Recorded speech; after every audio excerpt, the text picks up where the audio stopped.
Thank you so much.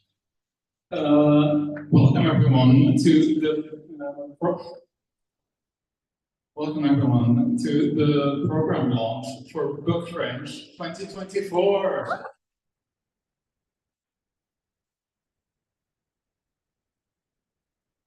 My name is Mohammed and I'm going to be your host for the evening. I'm a writer and ceramicist and the bookseller with Live Post Bookshop.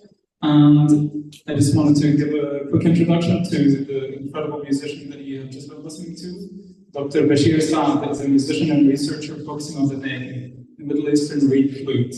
He has been performing across the world for the past 20 years and has collaborated with numerous international musicians and poets. Although he's been active in different musical scenes, his main focus is Maqam music. Bashir studies and performs early 20th century Arab and Turkish Ottoman music styles, kept through pre-1930s recordings and that have today largely disappeared. So it is extra special that we're here with you tonight. In the UK, he is a part of the Oxford Maqam Ensemble that performs across the country and internationally. Bashir is also a lecturer in politics and religion at the University of Stirling, Scotland. Let's give that a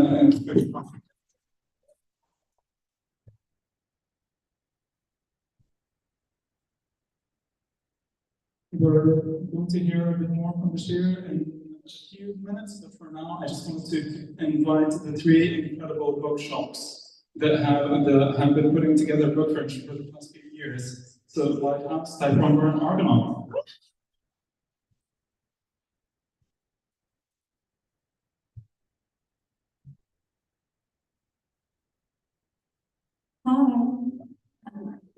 Who knew we needed a launch? We actually put in place the idea of a launch so that we would have a hard deadline to create a printed artifact that would tell you that we were doing a thing. My name is Myri, I run Lighthouse. We have been a host of Book Fringe, and Book Fringe has been running in some shape or form for over a decade. And it has always been intended as a slightly anarchic space, as an intimate place to meet the writers that come through Edinburgh, and to have a bookish space as part of the Fringe. And every year it takes a slightly different shape. Some things are always true, so the Lighthouse events are always 30 minutes at 1 o'clock, cheap and cheerful in the middle of the day, bring a sandwich, squeeze it in between your Fringe shows.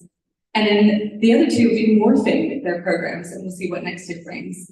We are going to give you a little introduction to what there is to come. But we have a very snazzy, actually printed program that I would encourage you all to pick up and take out into the world. We are the alt edition of the Book Fringe, which I think is a teeth and typewriter creation. Yeah. Alt, as in Argonaut, Lighthouse, typewriter. And we are going to introduce our programs in that order. So going first, I will hand over to Adam. The absolute worst part of being is having to do this on the spot. But thank you all so much. It's a great honor as well to be doing our second Book Fringe with Lighthouse and Typewriter. I think last year we put on a show, but I think this year is going to be one that cements it as a thing. So for us this year, we wanted to go sort of independent publishing focus. We're going to be bringing in a lot of authors from Scotland, a few from outside. We're mostly going to be going to publishers who've been supporting us through various book. To start off with, on the very first day of Fringe, we've got the wonderful Chitra Ramaswamy in conversation with Maya Hazard, talking about the new edition of her book from 2019, Ecstatic, about Chitra's own pregnancy journey. It is incredibly full, and she's added a new chapter to it, which I think has improved the book even more. I think that's going to be a traditional book event style. We're doing 3 different things. We're doing some storytelling stuff, we're doing some workshops, and we're doing some conversation stuff. I think as well, we've got wonderful Andres in Puerto Rico as well, with his wonderful unit. I think it is already launched in Edinburgh, but this will be an opportunity for anyone who missed that event the first time. One of our very wonderful booksellers, Eris Young, you may know, is going to be chairing that one as well, so we're keeping that one in hand. I think so. We'll be running our normal spoken word night as well. If we have any poets in the room, there are going to be open mic slots for that one as well. So get in touch with me, get in touch with spoken word organizer Murray. It's all events page as well. We've got in terms of the genre fiction stuff, we've got the amazing Lex Structure. We're incredibly lucky to be running Lex Structure in discussion with Al Macri, who's going to be on this very venue a couple of months ago. And as well, we've got Harrow and Creative Writing Workshop with Genevieve Daggett and El Natch, author of Fragile Animals,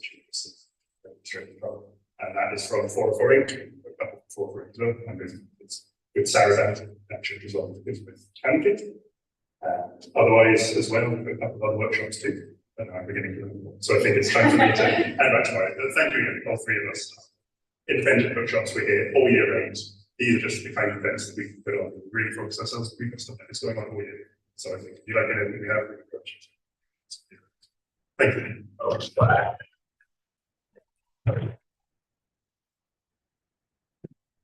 You can even see how smooth things are when the one performer on the stage does their bit, and we were much more comfortable behind the counter. No pressure. The Lighthouse program is a bit of everything. We have two of the acts who are going to be appearing as part of Book Fringe performing tonight. The brilliant JJ, who's going to be in conversation with Josh, who has just, I don't think it's been officially announced, but has just been longlisted for the Flurry Prize tonight. They're going to be talking about queer spaces on the page and off the page. We have other queer delectable delights like Sophie Hagen, the comedian. Yes. We have Jean Menzies, who's another Edinburgh author, another 404 Inc. author, who is going to be queering the Greek myths.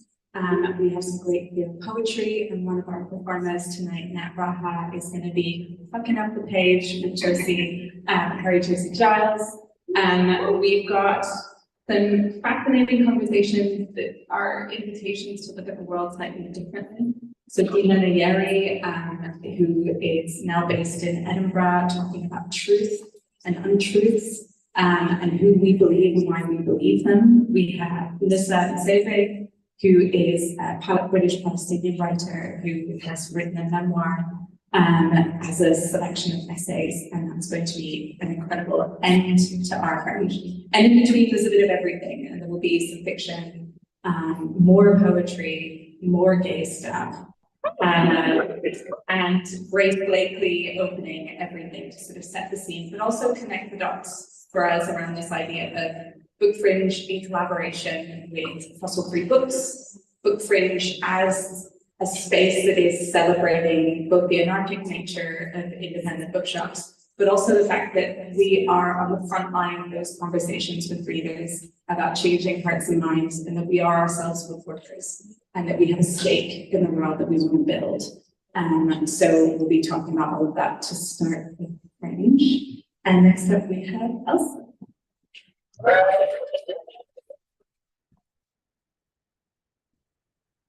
And now that you've put the pressure on me, I am Elsa from the Tiny Pronger, and T and I are so excited about the program that we've put together. We, as last year, have put a huge focus on poetry and small presses. That's what we love to do, especially because we run a Risograph studio now for a year and a half. We have 8 whole colors we can print in now. Very exciting. But so we're starting off our Book Fringe program with Nightshades, which is a wonderful collective of writers and musicians from Glasgow and Berlin. And we're bookending the end with an amazing event with Gutter Magazine, which last year was so popular, we had people crowding up the steps. It was grand. We've got a couple other great magazines coming with Palimpsest and Interpret. And then I'm very excited, we've got an event with Sophia Henbeck and Luke Winter on the art of self-publishing. So all of you creatives out there who are looking into getting your words out, it's definitely one to come to. And with writers, we've got Iona Lee, who is our first writer in residence, who's been using our studio for the past few months and created a gorgeous zine called Beasties. So she will be chatting with T about all of that. And then otherwise, we've got some amazing queer poetry as well. I'm incredibly excited to have Lydia McMahon and Nadine Lynch back at the shop. Very thrilled to have Kay Patrick and Rachel Allen joining us for an event. And we've also got the lovely Alicia Fir Mohammed, along with a host of gorgeous writers, to do a whole event on mother tongues and diaspora literatures. But you know, you can find all the rest and all the details in the program, which is why you have them all in your hands. Printed at our Risograph studio. I will hand it on to Myra to close us out. Thank you.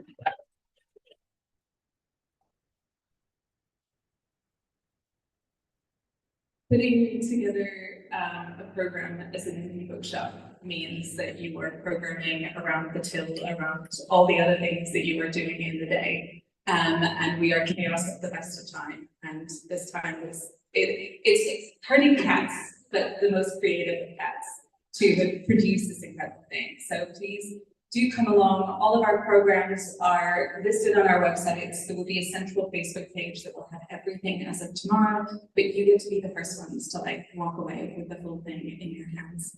And then you can book or not book according to what's on everyone's websites and get the updates that way.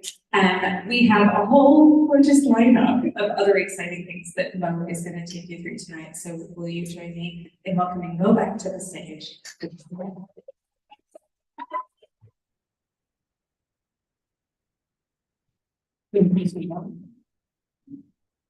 Oh my God, I am so excited for this year. Honestly, the lineup is incredible and I cannot wait for it. So as you heard, there are such incredible authors and books that are going to be featured. A lot of them are being sold at the bookstall just in the corner there. So during the break, if you fancy buying a book or two, please do go ahead and do that. All of the profits are going to be very kindly donated to Fossil Free Books' mutual aid hardship fund, but you will hear a bit more about that in a while. But for now, on to the slides. As you heard, we have a very exciting lineup. We're going to have more music from Bashir. We're going to have Savannah Brown, Ian McCartney, Matt Raha. During the break, there's going to be Amru, who's going to be DJ from Cuba as well. But it has been to their nights. They're absolutely amazing. JJ Fadaga, we're going to have a short film from Palestinian Film Festival as well that they kindly lent to us. Shane Lee as well, also from Fossil Free Books, is going to be reading a little bit from her new book. And Katie Ailes, and then afterwards, a bit more dancing. But for now, I would love to welcome Bashir back to the stage for a bit more music.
Is there any way that we can follow you or keep up to date with any other concepts you might have?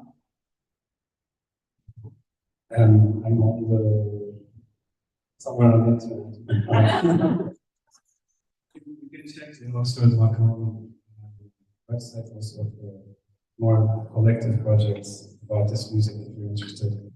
So thank you very much.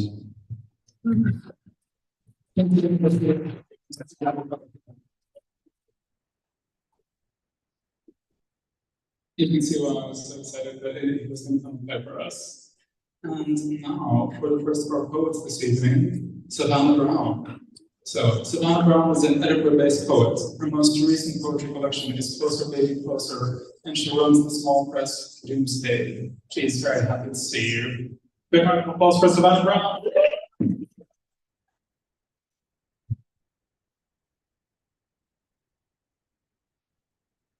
Hi. How's it going? Lighthouse, Argonauts, Type Run, Dream, Blood Rotation. Thanks very much for having me. My name's Savannah Brown. I write about intimacy and the internet and the universe, which are the only three things. I've been reading a lot of Freud, which I think lets you know I'm doing really well. No one reads Freud like casually. It's always like a quest for truth that you find yourself in Freud. He wrote a bit about fetishes not just kinks, but fetishes. I'm conscious of a very beautiful child in the audience. But we just need to keep it rolling. He wrote a bit about fetishes. He returned to it a couple of times. His big theory was that the male child takes such psychic damage at the sight of his mother's lack of penis, very scary, that the energy gets redirected into like a fetish object or act. And that's not cool.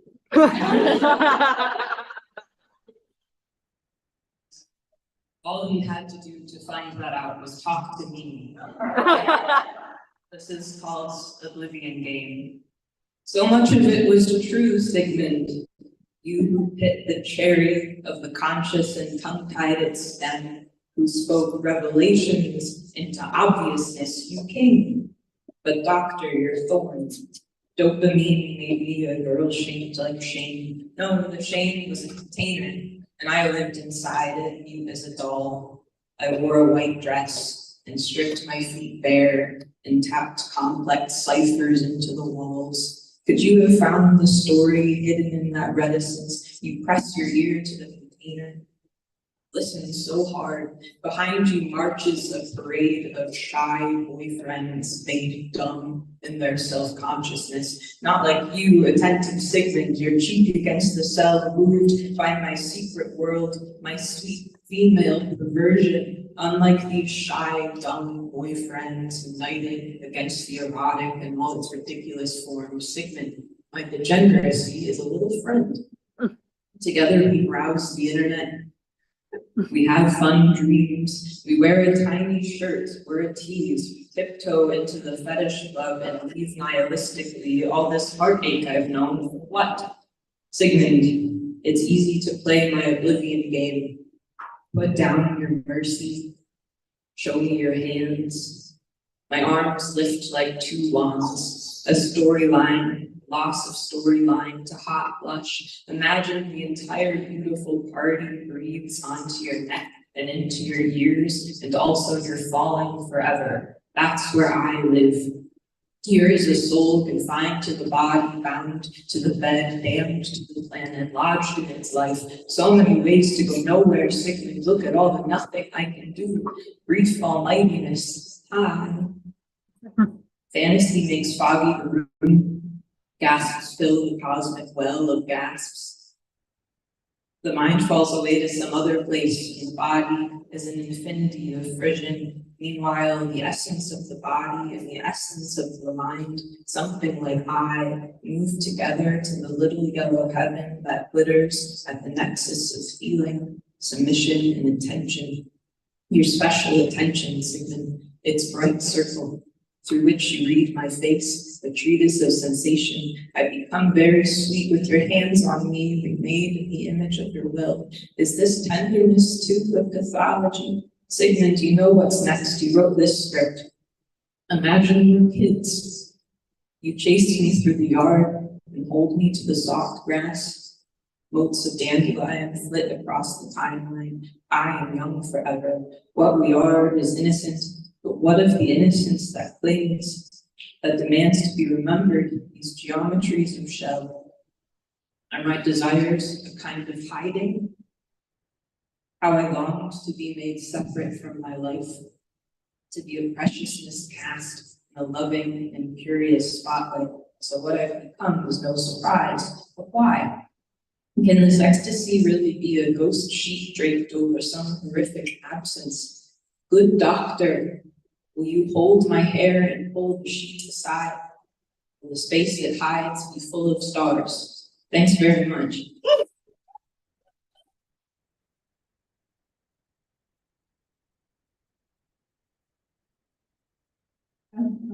One more for you. I think it's funny when billionaires have girlfriends. This poem is called Jeff Bezos's Sex. You guys remember where you were when those got leaked?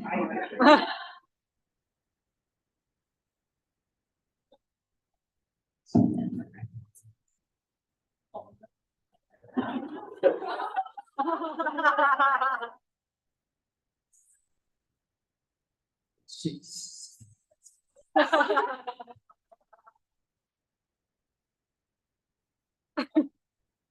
This is called Jeff Bezos' sex. The second part of the poem was written only using words and phrases from his week of sex that he sent to his mistress Lauren Sanchez in 2019, now his wife, so they worked. And I invented the phrase, my live girl, he said that. One, I enjoy those quick thought experiments meant to demonstrate the immense distance between million and billion. So I've come up with a new one, and here it is. Let's say the average female orgasm lasts for like 20 seconds. Therefore, one could have 3 orgasms a minute. Therefore, one could have 4,320 orgasms a day. Therefore, it would take 231 and a half days to have 1 million orgasms, which of course would be intense. Might damage you irreparably.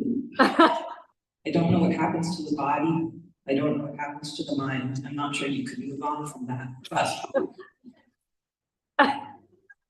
to have 1 billion orgasms, you would need to be orgasming for 634 years, which is longer than America has existed.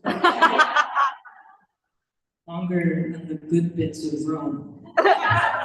Can you imagine being a medieval peasant and having the weirdest thing ever happen to you, only to catch your breath and hear some magic glass say a man has landed on the moon? Though it's probably a more positive, more enjoyable way to be a person than some people have tried. 2, yesterday, 6:49, my alive girl. I woke up with a tight feeling. Had coffee, read the paper. I think I'll not be quite so gentle tomorrow. Yesterday, 6:50, you have to want it, alive girl. You have to fall asleep and wake up wanting it. Yesterday, 6:55, and I want to be with you. Yesterday, 10:34, I want to get to know you. Like I know the room of my heart and it's swollen to the size of the body. Yesterday, 16:13, alive girl, you were made to better me. You were made to turn me on. Yesterday, 21:12, tucked into bed.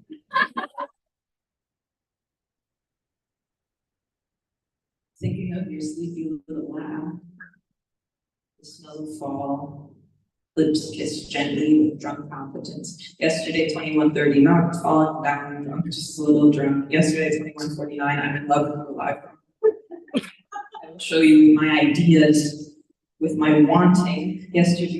Yesterday, 22:11, did you plan for this? Yesterday, 22:55, basically I have to have you with the very, very little I have. Yesterday, 23:14, and what is bigger than the heart? Today, 00:12, alive girl, tell me. Today, 00:15, alive girl, show me your gentle spirit. Today, 1:55, it's up to you not to breathe. Today, 2:22, love. Show love. 3, today, 15:21, and then it's just some right aligned text that says, okay.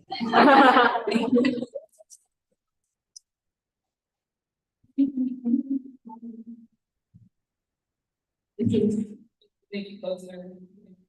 Sorry, this is closer, maybe closer.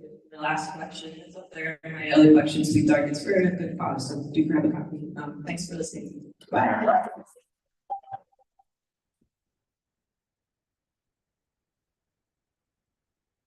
Thank you so much, Savannah. That was amazing. And up next is Ian McCartney. Ian McCartney works with words, sounds, pixels, and other people.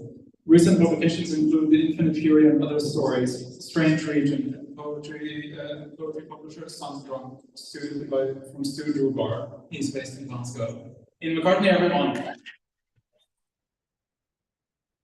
Thank you.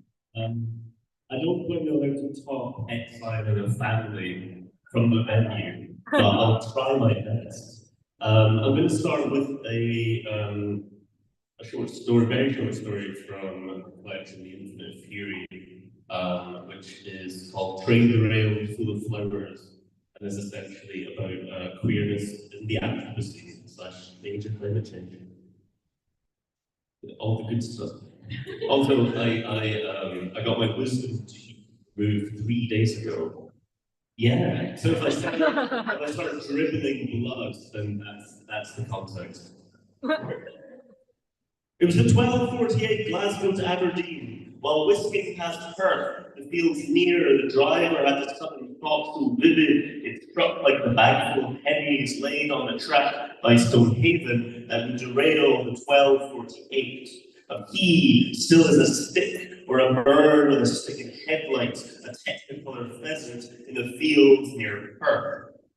Driver looking up to the night sky, though it was not, cloud covered and cold firming, enough to affirm how he was standing. Each breath was total sound, the only sound, the middle path beat in salute. The blue lozenges of the train were shining in the sunset, blackbird seeming. Any observer in the fields near Perth would say, though no farmer was out because of yesterday's weather. Yes, the intention was for passengers, not cargo. No desire was left to see this entire volume full of flowers, green carnation pressed to the windows, glass blotting paper, trulos pushing through the suitcase rack. North, home, lily pads in the toilet bowl, daffodil trumpet heads staring from seat rests, green thread knotted where a polystyrene coffee cup once went. No public noticed this abundance until two delinquent boys, far too close to the track but hidden by a fold of netted rock and full gorse with the coconut scent obscuring their passionate makeout session, spilled the bag of pennies. But this, the driver was jerked out this vision of the nighttime and tedious workplace condition. But then, the boys escaped unharmed, legally sound. This all happened a summer day after the worst flash train of a generation hit Scotland, unprecedented flooding in tow, and the slick viscosity of the rails must have helped. Fields of Perth to waterlogged, crops lay limp, ruinous or rotting already. The farmers sorely fucked around it. One boy held the other's hand, hair dripping. How much was ever their fault? They saw a storm of fragrance billow from the gash inside, creased like a water bottle left in bored hand. The two of them still a little horny. 12, 24, more thousand white, pale, ashen, more technicolored petals, abandoned by the wind's indecisiveness, wedding confetti of no kind. Thank you.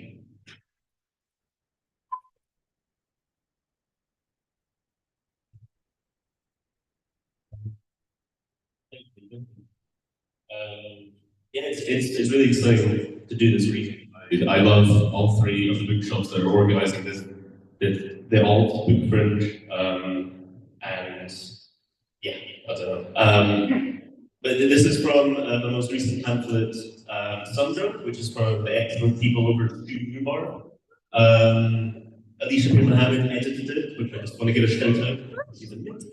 And the audience as well. So and yeah, but this is one that BBC Scotland kind of commissioned me for a few things after the lockdown, and I gave them this, and they said it was too political. So I thought, where else to put it but in a poetry pamphlet? And the title comes from Rebecca Solnit book called Hope in the Dark, which I know Adam is a big fan of Rebecca Solnit. It's Hope is not a ticket but an act. Or The Long 2016. We know the enemy. Meanwhile, our memories reveal that joy does not betray, but sustains. Gay marriage, prestige television, something as small as a walk in the Botanics. They focus on that, like brains under a satellite, seems the only way to survive a decade of terminal decadence. This climate, from leaders who drove to the leaders who drove on. Refugees.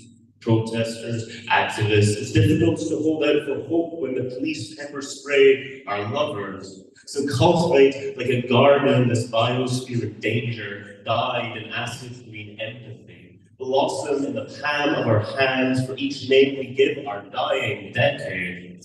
We are microscopes looking for hope, You know, we know their games up. They are scared and not for you. Blast through the palace gate. Flip the remains into a hunting estate. Draw the shot. Know your enemy, then aim for whoever breathes above. Leap into the sun to reach a habitable planet. Do not leave the picket line. Do not remain paralyzed. Despair struck. Do not relax. Hope is not a ticket, but an act. Thank you very much.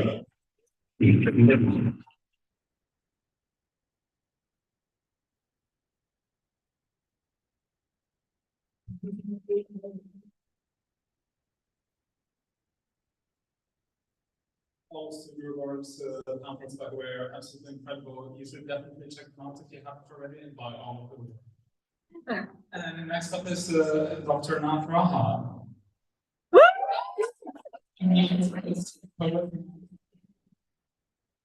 Nath is a poet and actor, scholar, and lecturer in fine art critical studies at the Glasgow School of Arts. Her books of poetry includes Apparitions, Nines, Night Boat Books, forthcoming 2024, Of Sirens, Body and Fault Lines from Bowler House Press, and countless songs from Confidant Books. Recent creative and critical writing appears in Queer Printing Europe, Transgender Marxism, Third Text, Imagining Queer Europe Then and Now, and Was a Theory. With Nike Landerdrift, Nath co-edits Radical Transfeminism zine, and is co-author on Transfem Future Abolitionist Ethics for Transfeminist Worlds, which I'm very excited for. And now welcome to the stage, Nath Raha.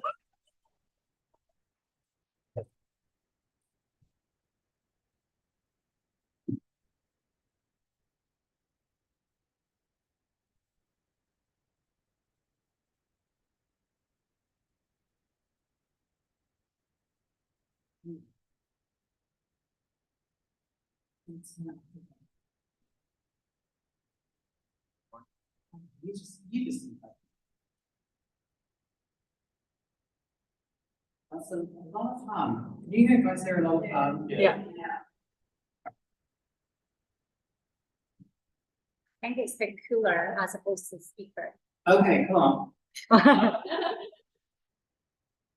Severe cooler, sorry.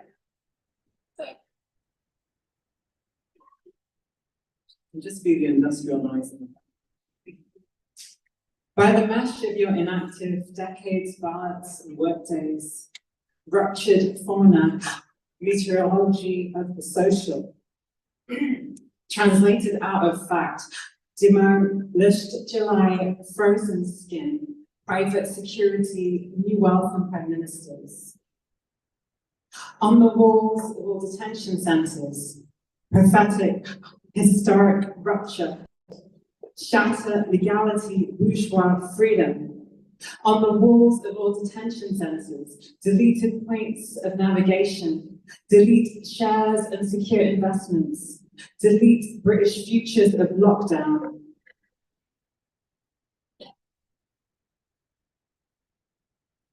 I'm going to read one more long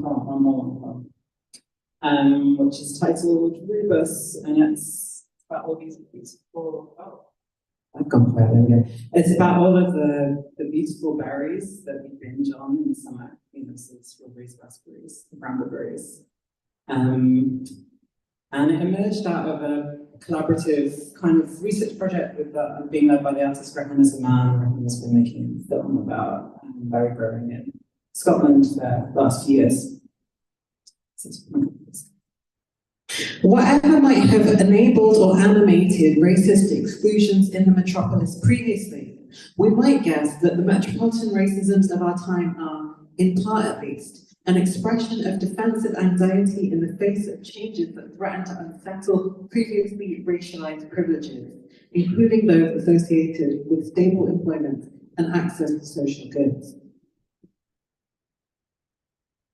Below the cliffs and the farm, in the vision you're pressured. Blown north from port cities, arrive high on tide, bare eye, cobalt to cyanide.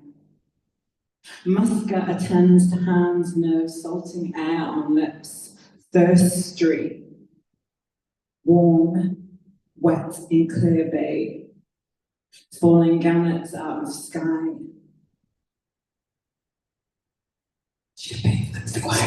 One, words from diaries. No spring or advance, slower only bramble.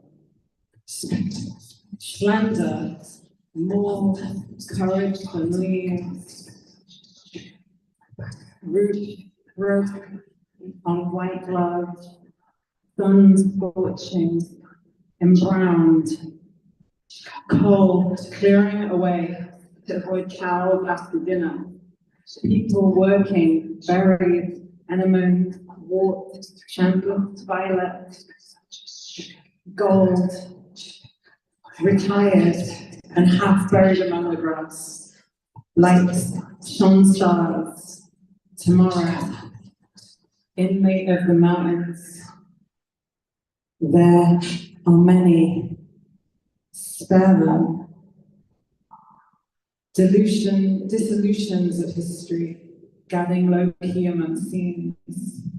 More courage than leaves, slender fingers, spread out, full.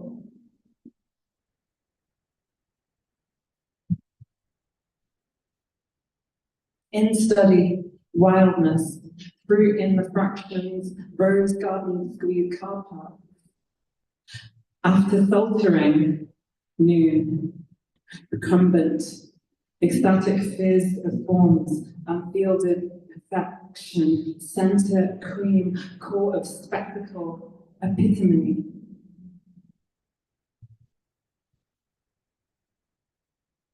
Monocropping, vertical, arises from plantation temperate, not even outside. Let the heat not hurry the feet. Like leaves, creeping, choked up, graves of Scott beyond Lord, outside. But the horde, let the heat faithful, paramount a rat cat, does not ferment, held, monitor separation, vertical, arises from plantation temper, not even outside. But the horde, let the heat faithful, paramount does not ferment, held, monitor separation. In the ideality of Britain, a decaying kingdom, ambling without question, the rolls of hills cleared over divisive walls, has one of the poorest resource labour inspectorates in Europe. It would apply to the prospect of picking for the nation but not make the cut. Placement, 12 hours hardener, a historically expropriated form of labour. Participate in a day, hour or two, fill the tub at best, jamming the batch. Joint options with immigration control plays into the hands of exploiters.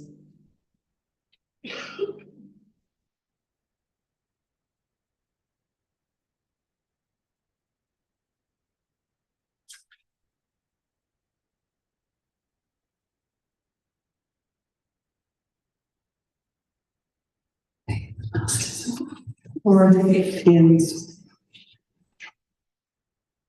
If Sweden could intervene in a border, taking light over Queensbury, arteries that don't fix without hands tied or cast out, bulbous, lying flat on ground, especially in the gravity of global economic demands, fiscal suction, where capital comes to occupy bodies and land, wealth harmonic. British job mythos, a history of global blood and expropriation, structured in borders and isolation fictitious. 1,294,000 workers missing from the economy, a courtly title for, strung up, cultivated, root stitched to breakthrough. A metaphors condensing migration, wages, price, sweetened, means to shock, wage floor. Deciduous, vigor, sown in the music of birds, thoroughly naturalized. In an era of disruption, railing or along without rooting, velocities, photosynthetic, and hands that associate the cellular and globular. Rhizomes extensive like rootstock, practice the verb of home, perforating porous skins, expel seedlings in the expanse. Trust in the hottest winter of discontent, tuning on war and the price of gasoline, proposing to force productivity on the vulnerable, in frantic hunger and breathing, aged, shrunken and purged. CF, corporate feasts on public funds, accumulate spoils of centuries, shored and offshoring, arriving by boat, the present form of empire. Control plays into the hands of exploiters.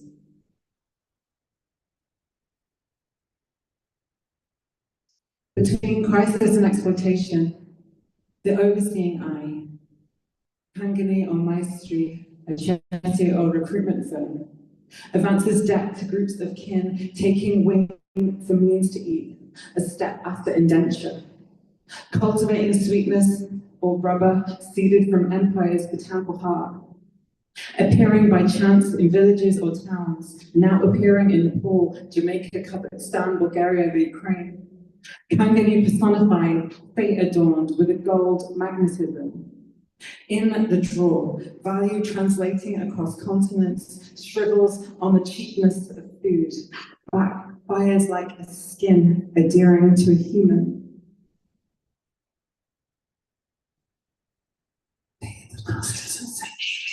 Of hedges, borders, and rides, neophyte, semi-stable, regarded sometimes as having originated from hybrids. Divida, extractive of worlds, for the safekeeping of the market economy, the break and shot of hundreds. Unpolished nations, packaged in sector, drawn into these mechanics, gross domestic product, centered in the seeding, quintessential play, orbiting, substrate, manufactured for the home market, Creole, cocoa, husk mixed like energetics with soul, streams, fluids, directly to the point, in barracks of growth. Soil raised, bagged, 3 feet from the ground for ease or intensification, speed, the skilling, succulence, the state or control of the climate, meeting mucus, buds, synthetic, of hands associate the cellular and globular, rhizomes, racial infrastructures, agricultural, widely naturalized blood discipline. And yet today, we feast with their own labor, or deported. The investment in flames, burning walls of Dover, Tory PR and xenophobia, newsrooms, white supremacist norms, security and detention privatized, the world's most effective border by 739 million transformed into social fear and operations ignominious of agency and material need.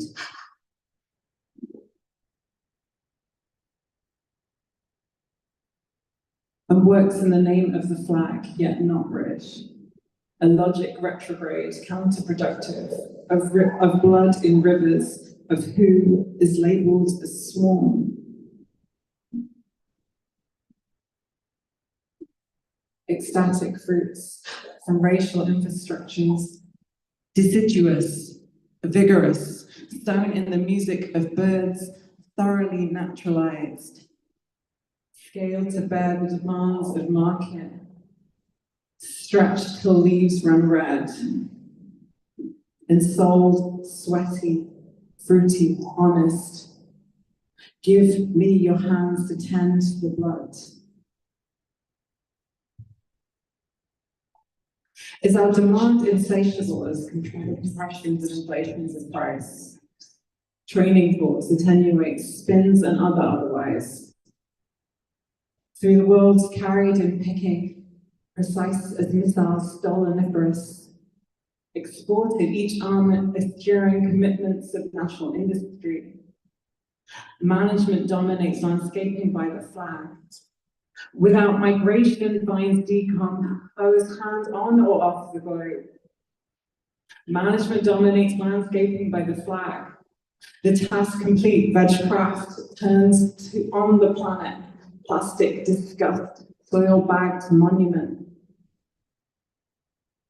Assuming the place of the bodies in the countryside, brown and white, reads the scene to domesticate, giving leave or leeway.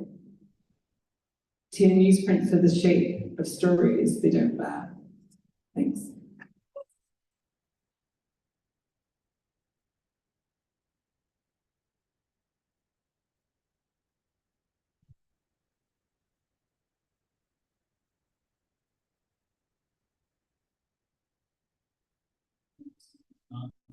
I think I heard that home meetings before, but this is the first time we did this session.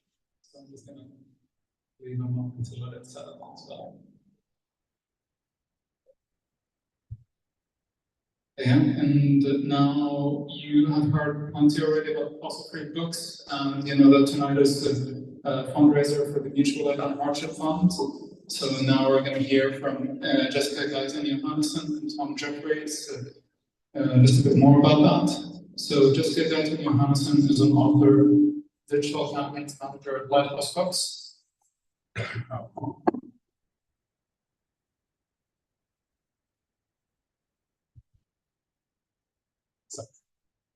So Jess is an author, the digital campaigns manager at Lighthouse Books, the organizer with Fossil-Free Books.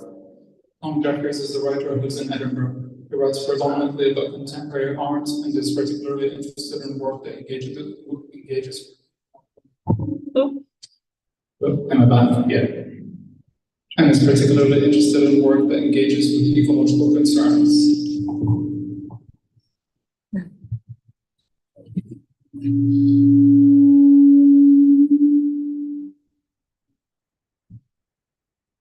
Is it okay?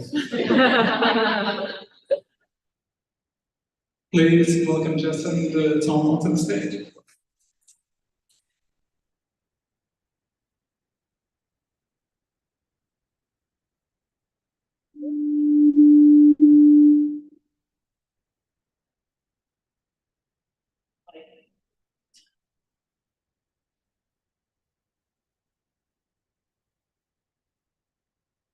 Is it because of where I'm standing or right thing?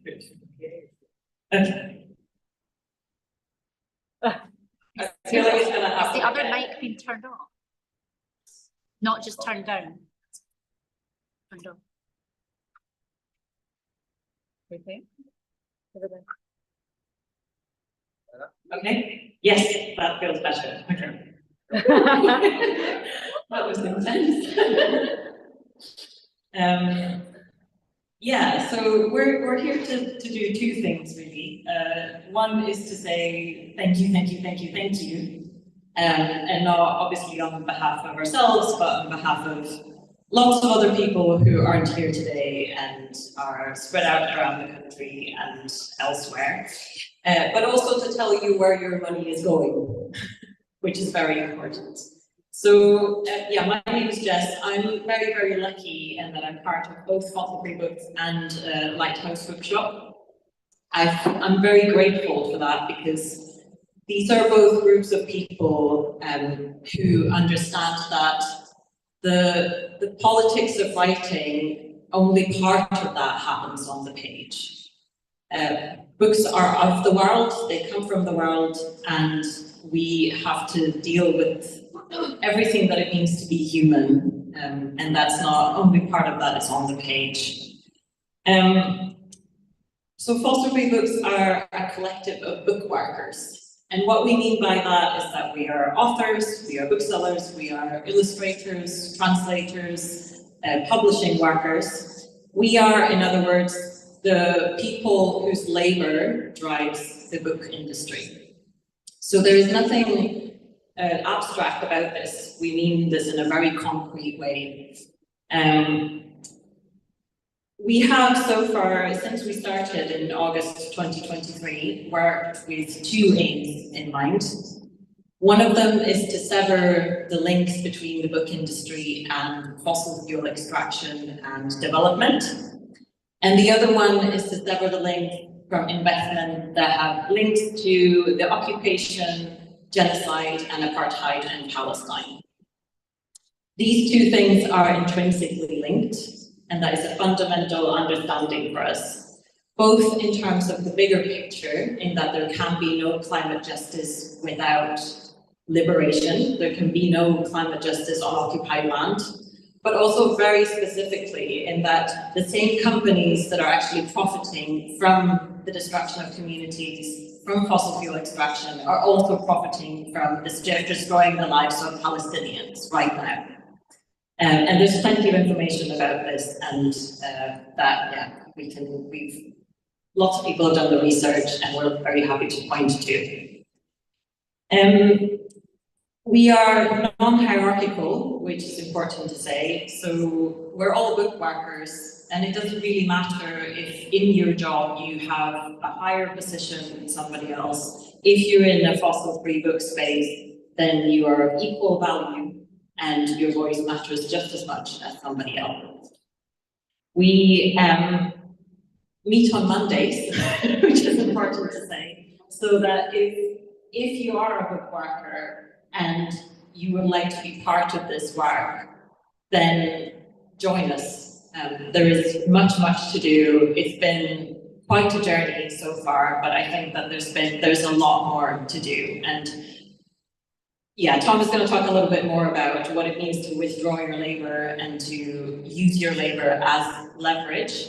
But I think it is quite clear from what's happened already that we do have power and we need to use that for international solidarity.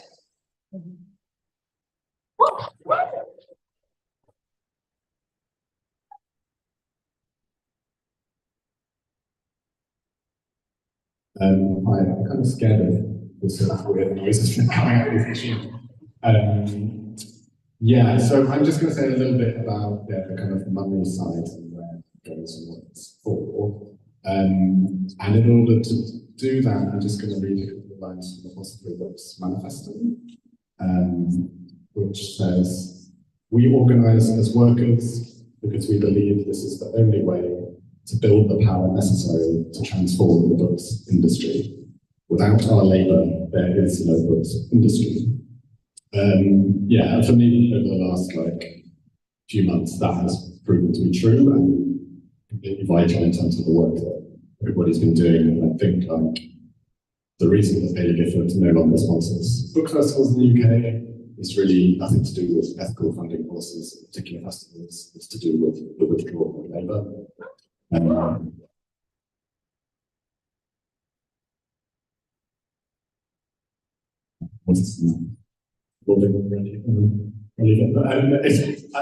The thing to answer that, I think, is that Fossil Free Books is part of a much wider movement of people doing the same work and making the same actions. I guess the kind of world that I also is the contemporary art world, and the same processes are played out in Edinburgh, particularly. Institutions in Edinburgh initially stood by Bailey Giffords when kind of information about their investments was made public. But it was the withdrawal of artists and the withdrawal of arts organisations, much of which is done behind the scenes and with a hell of a lot less press coverage, which has been less stressful.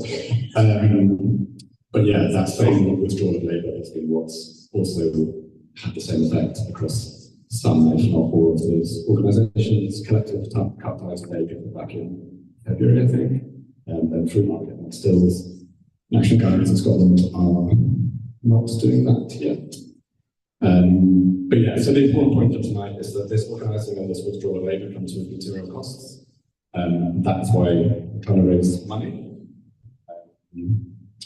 yeah, I mean, obviously when you withdraw, you don't get paid. I don't know if people know the sort of latest stats on what authors' salaries are, but I think it's £7,000 a year. Yeah, so pulling out of the festival is a significant thing to do.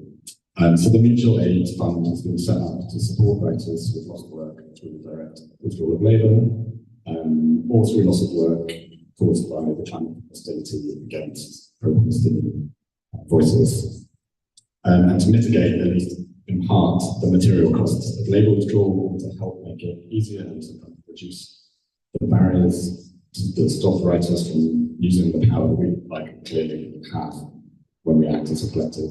I was thinking something that Noreen Masood said on Front Row, I think, last night, which is that people want authors to talk and they don't want authors to step back.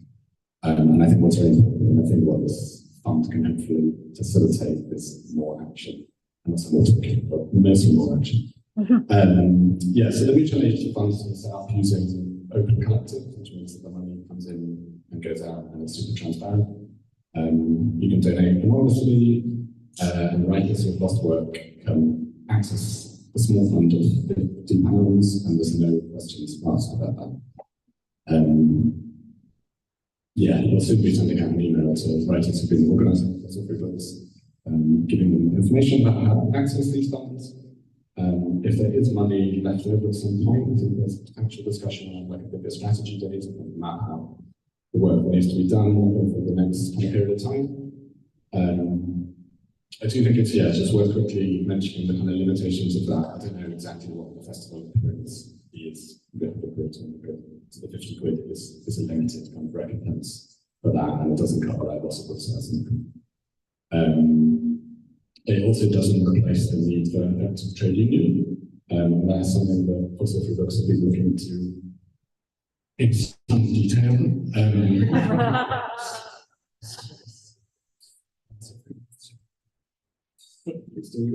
We're here while working. That's quite complicated.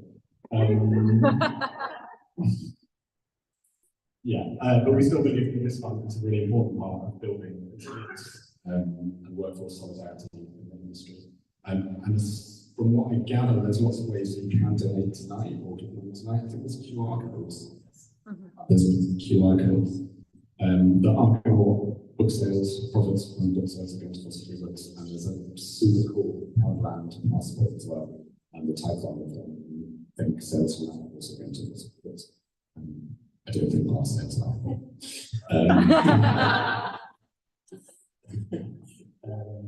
Cool, yeah, and if you want to chat more about the Mutual Aid Fund or just anything that's free books related, I think we're both open to the situation. Is that? I think that is it. Just drawing on what Noreen said last night, I think that's just what we want to leave you with, that it's very easy to think that because we love books and because very often books do change our thinking, that they are intrinsically a force for good. But books are part of the world and they are part of the financial system that we live under. And that makes it perfectly possible to, for example, platform Palestinian writers, whilst the money that makes those events possible at the same time contributes to destroying Palestinian lives. That is what we're fighting against. Please join us.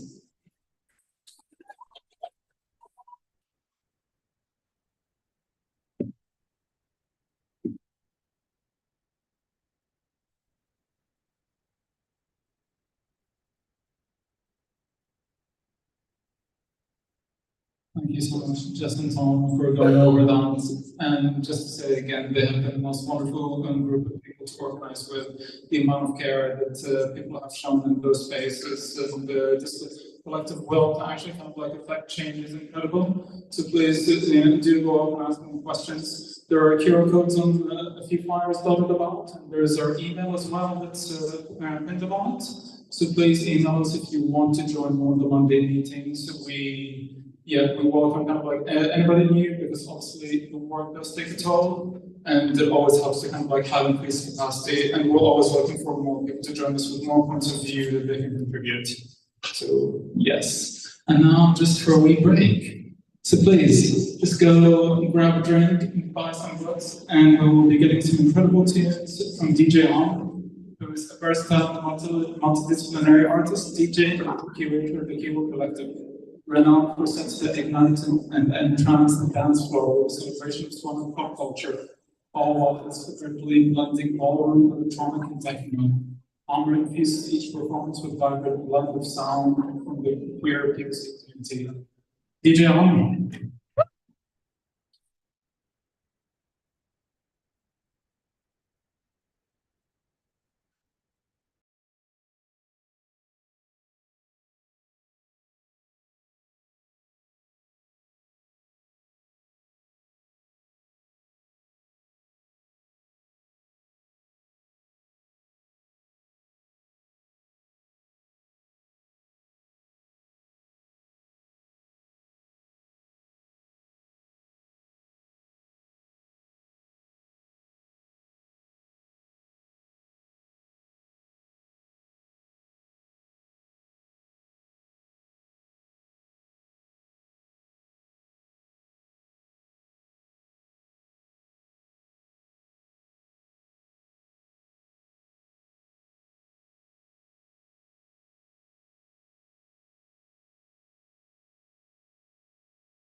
What is bookland, you might well ask?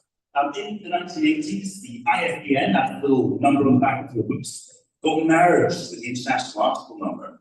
Are you any of you asleep yet? If you're a geek like me, that matters. Because when you look at International Article Number, the first 3 digits at the start represent a country, right? So you can see where the thing is packaged. There is one exception in barcodes, that is the book. Books always start 978. And when you look at the system, the International Article Number system, 978 is registered to the fictitious country of Bookland.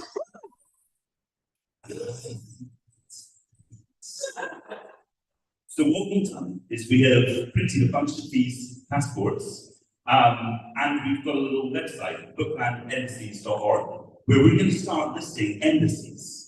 So all independent bookshops are unofficial embassies of Bookland, but official embassies, like what you'll see on the website, will issue these passports, and they will fill in this little section here which bookshop you got it in. It has a space for your picture. It's a little bit different, the picture in the Bookland passport. You should use one you like. And when you go around different bookshops, you can ask them to validate your passport by putting in a stamp, or maybe writing in it, or a sticker, or clicking in a bookmark. And you get a little booklet that shows you all the different places you've been, which is really fun and really cool. So that's the concept. Whereas, obviously, the first 3 embassies, I don't know if you've heard of these shops, they might be mentioned. The first 3 embassies are all in Edinburgh, which is naturally useful. Argonaut, Lighthouse, and Typewriter. Although I can say that we are going to be opening a Paris embassy very soon, and also a Madrid embassy, so stay tuned for details. Depends on how my international theme smuggling efforts. But tonight only you can buy a book Fringe launch passport. So one that's been made out here. And of course, they're £8, which is very cheap for a passport. And we don't keep for biometric details. It's really less than basic, it's good. And all the money, of course, is going to be possibly books from the United States. So if any of you wish to get yourself a passport then, come find me.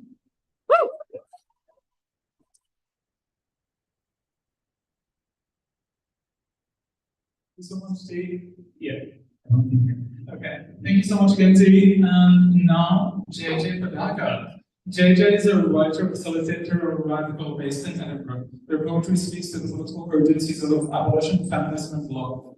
In workshops, JJ draws on Afro-futuristic traditions to rebuild the world without barriers. She facilitates an emancipatory approach to political education and finds belonging in music, visual arts, and performance.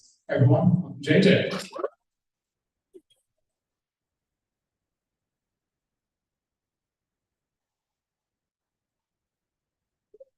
Yeah, it's incredible to be here, like in support of Awesome Free Books and the All Book Fringe.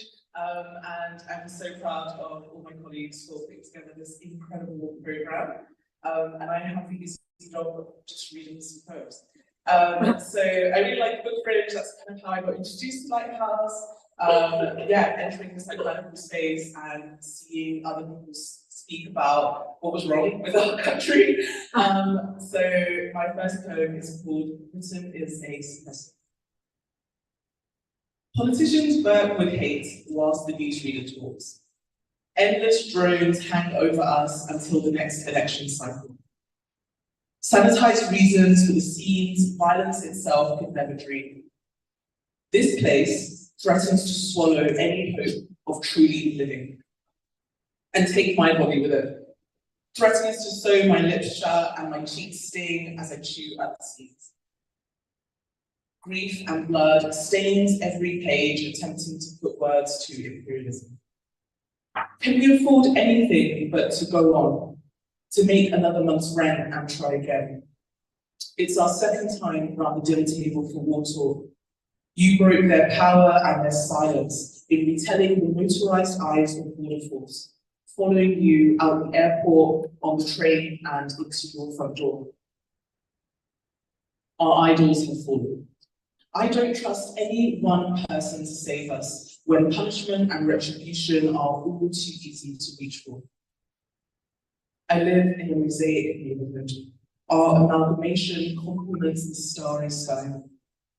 We were grateful for the last days of summer's haze before winter in concrete compounded the city's concerns. Just bring back coalition in simple terms. Love and challenge me thoroughly. I feel strain in and out of the body. I am on this far side of the moon, trying until the answers to my anxieties emerge. And they live, transcribed from your lips to mine, in recipes and warnings we've all heard of. What can we make good here? So much has changed as I've grown from girlhood to something else. Harvest what you can from a community garden on barren land. My conversations are spliced with fading reminiscence. My mind is just now accepting what my body knows. Winter's silence is pervasive. Industry is pressing back as plumes of smoke, new oil and gas contracts, warheads swat away any assurance of breathable days to come. Britain is a suppressant. It's now only me at the end of the season that will leave me red, raw, and bone. Thank you.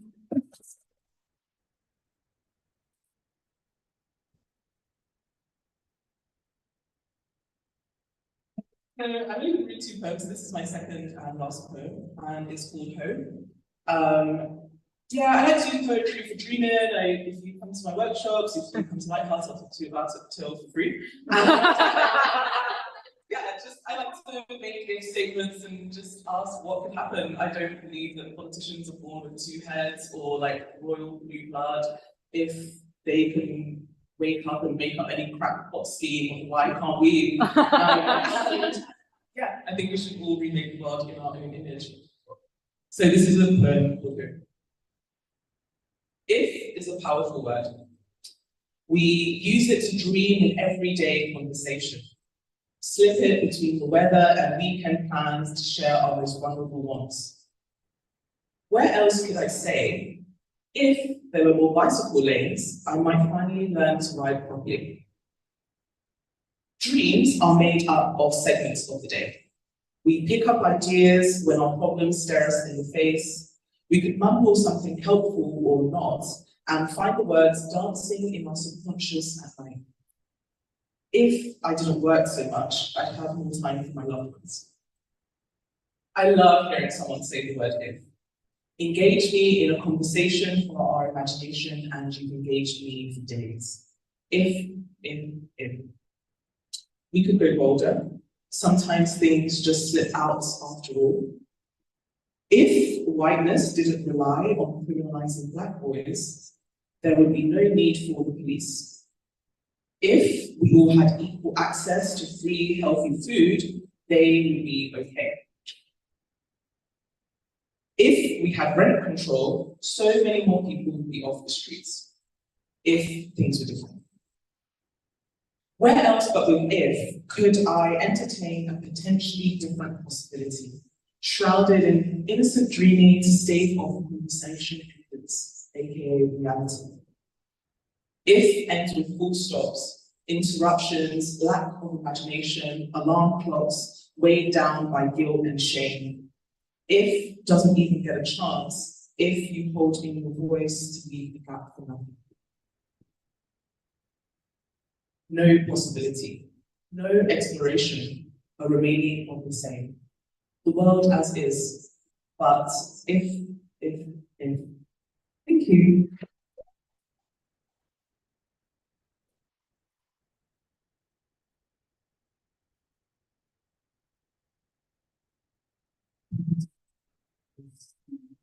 And how can you find out about your workshops? I think you should just come to my husband. The answer is always come to life husbands. Or Argonauts, or type.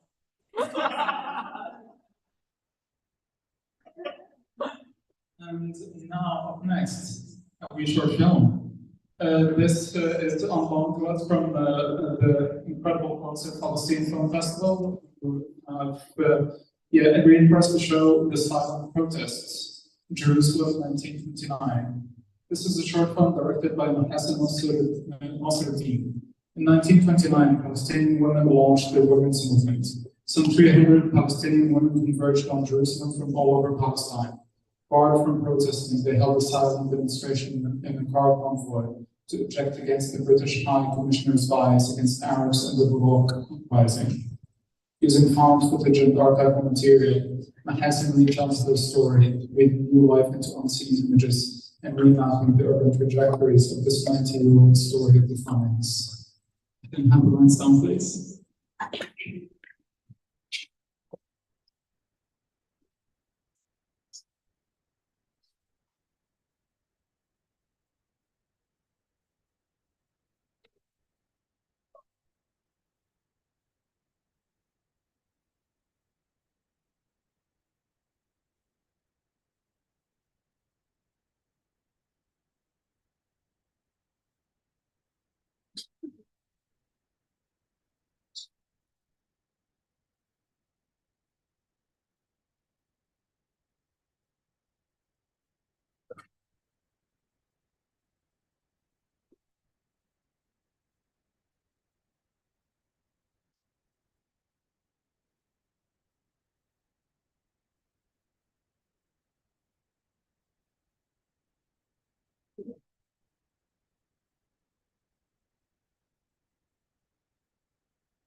البلاد في فوضى عالية. العام 1929 أوشك على الانتهاء. الأحداث التي شهدناها في الآونة الأخيرة ستبقى محفورة في ذاكرتنا. الدمار المروع أمام أعيننا يزهق أرواحنا ويطال ممتلكاتنا، يجعلنا غير قادرين على السكوت أكثر. وها أنا أتحدث عما سيسطره تاريخ اليوم للمستقبل.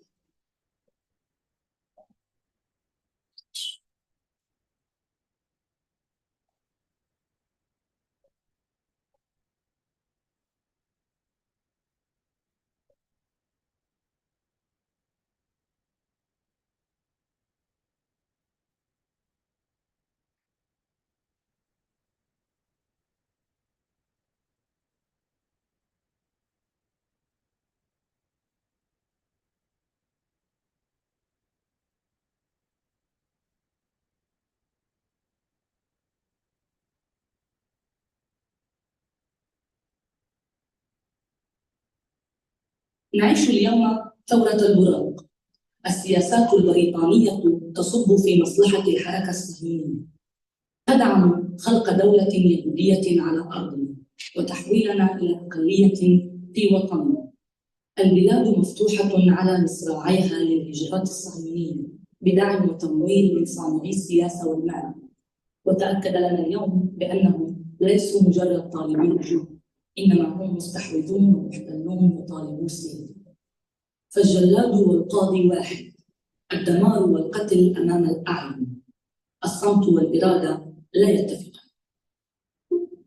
علينا أن نحمل الحكومة البريطانية المسؤولية الكاملة عن كل ما جرى ويجري في البلاد.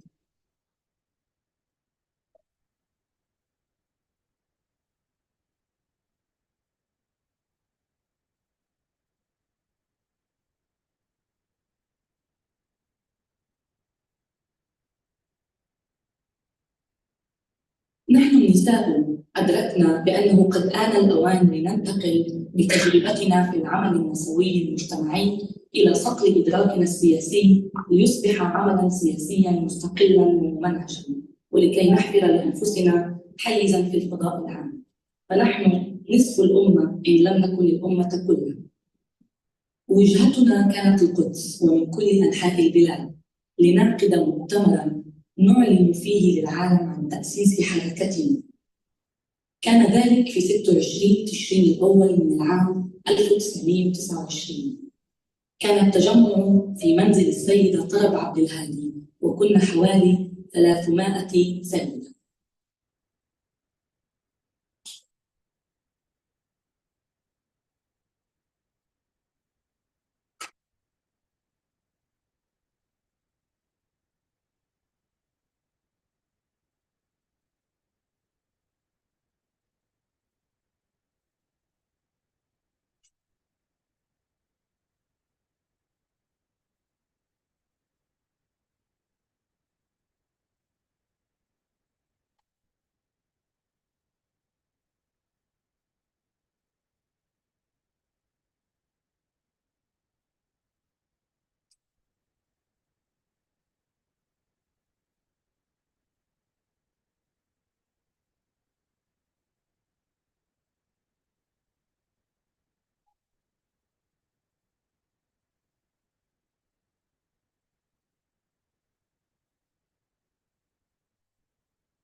طلع كتير ووصي في صوص كتير صغير، بس أنا مش كتير بنزل أدور ثانية، بس بكل الأحوال مش نفس الحديث، والشباك المربع يعني مش هذا.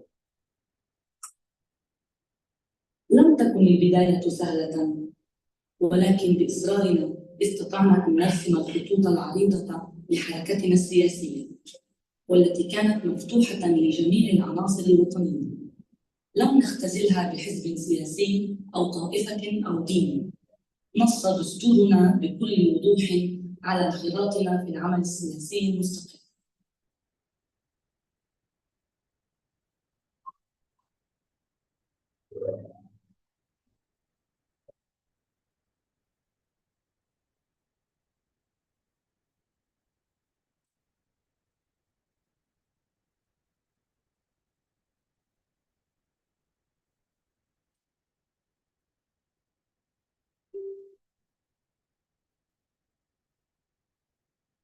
في ذلك اليوم من تشرين الأول تشاورنا واتفقنا جميعاً على التالي: الشروع في نهضة نسائية وطنية عربية، التشبيك مع نظيراتنا في سوريا ومصر والعراق، تبني قضية الأسرى ومساعدة عائلاتهم، تشجيع الصناعة الوطنية ومقاطعة المنتوجات الأجنبية والصهيونية، تعزيز الارتباط الاقتصادي مع سوريا والبلاد العربية، نشر اللغة والثقافة العربية من خلال المدارس، وأخيراً اتفقنا على تشكيل لجان في معظم المدن والقرى الفلسطينية لتمثيل حركتنا النسوية هذه.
مرحبا، محاسن معك.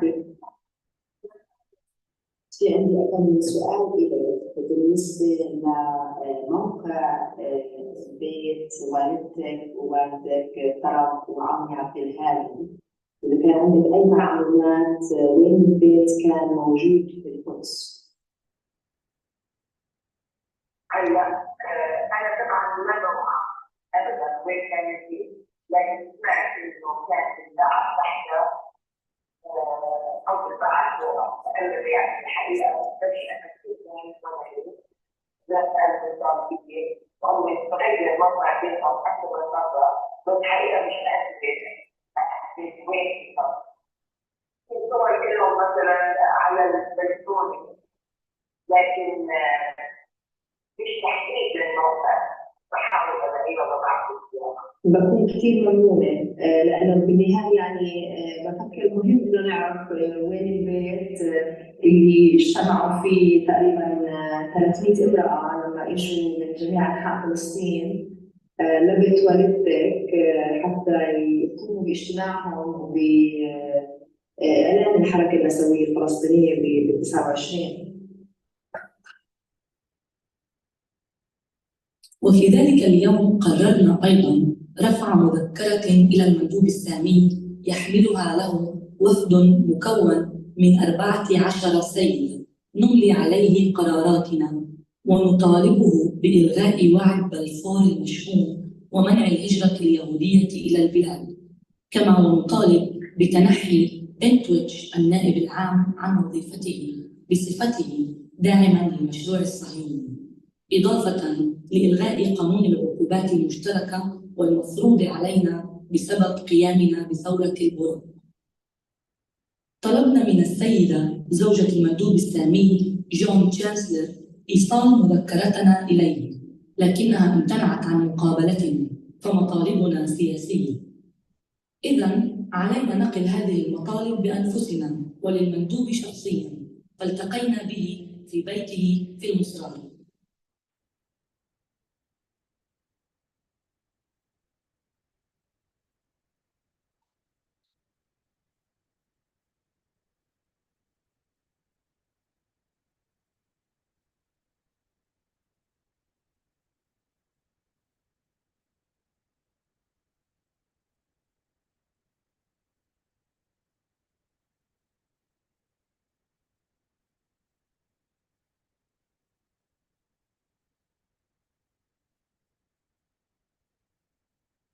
تلاحظي في الحديث مش نفسه والشباك مش جاي على الدرجة مباشرة.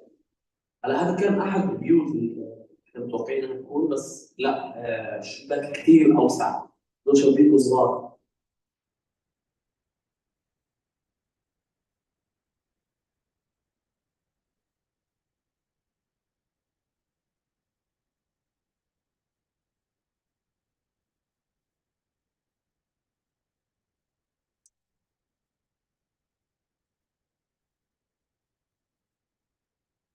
أيها المندوب السامي، نحن النساء الفلسطينيات اجتمعنا اليوم للعمل في الشؤون السياسية ولنقوم بقسطنا من خدمة الوطن. نحن عازمات أن نقدم كل تضحية لتحقيق العدالة في بلادنا.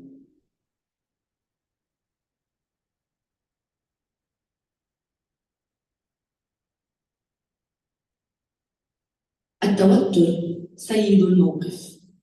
هو كان سعيداً ومسروراً، هكذا قال، وعاد إلى ترديد الكليشيهات التي تقول بأن سلطته محدودة ووزارة المستعمرات هي المخولة بالتعامل مع مطالبنا.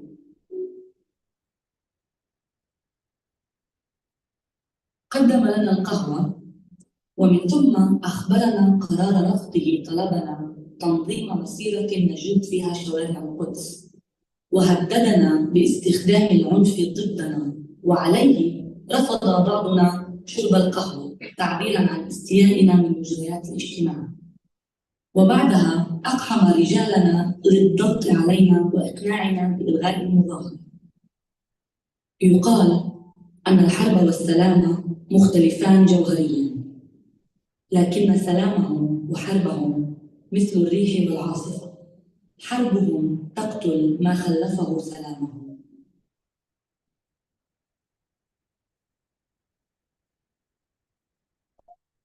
رغم قرار المندوب بمنعنا من الانطلاق في مسيرتنا مشياً على الأقدام، انطلقنا بمظاهرة صامتة بالسيارات. نظمنا موكباً من السيارات بلغ حوالي 80 سيارة، وانطلقنا نجوب في شوارع القدس من الطالبية البقعة وإلى باب الخليل وطريق يافا ومن ثم باب العمود، وتوجهنا إلى مقر القنصليات في المدينة لنسلم نسخاً عن مذكرتنا. وقمنا في آخر ذلك النهار بانتخاب لجنة تنفيذية تتولى أمر متابعة تنفيذ قراراتنا.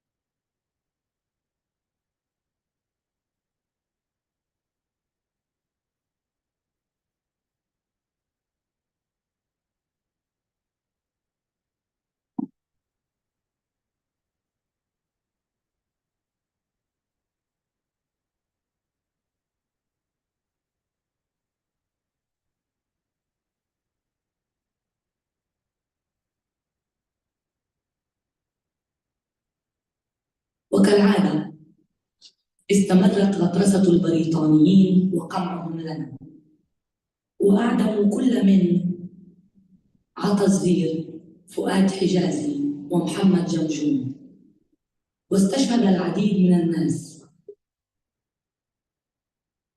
هذا ولن تسلم نساؤنا من ذلك العنف على امتداد الوطن. فاستشهدت كل من عائشة أبو الحسن من قرية عطاء، عزية محمد علي سلامة من قانونية، جميلة محمد أحمد الأزعر من سور باهر، نشاويك حسن من بيت صفاقة، حليمة يوسف الغندور ومريم علي أبو محمود من يافا، فاطمة محمد علي حاج محمد من بيت دراس، بالإضافة لسيدتين على قائمة الشهيدات المجهولات لم ينصفهما التاريخ بمعرفة هوياتهما إلى يومنا هذا.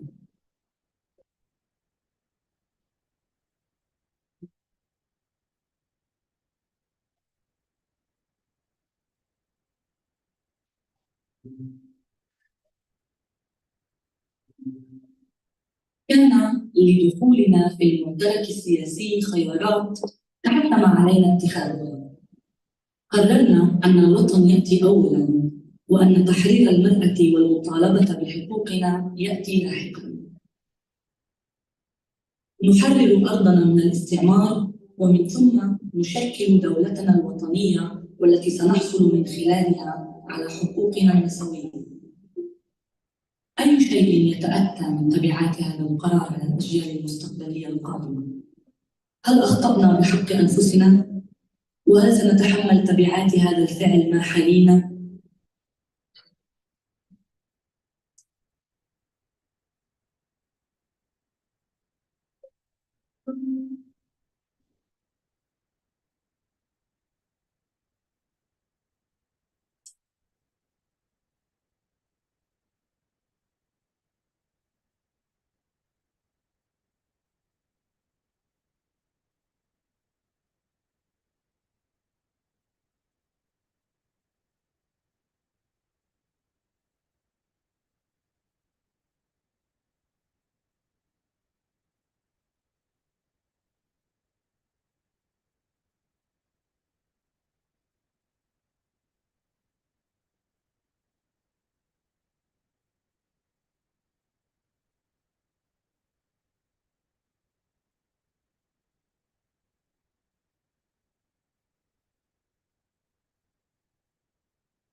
Hello, hello.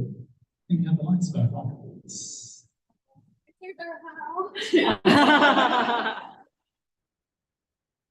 Isn't getting air of mystery for a moment. By the way, I do check out Palestinian Film Festival's Instagram and their page because they're constantly putting on events as well. They have managed to build an incredible community and an amazing festival that's completely run. Thank you. And Nihat is also going to be part of the opening publication at Edinburgh Arts Festival. So you can go to check out that talk because it will be amazing. And now we're down to our last two performers. So Shailene Joa is a writer from Singapore who lives in Edinburgh.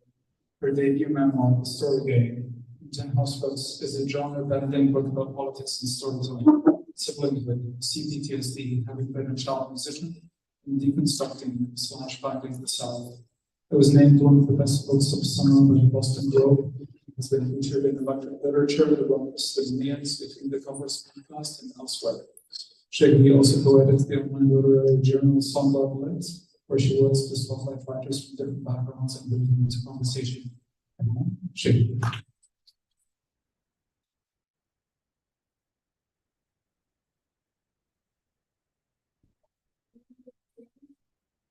I'm so grateful that lights that one.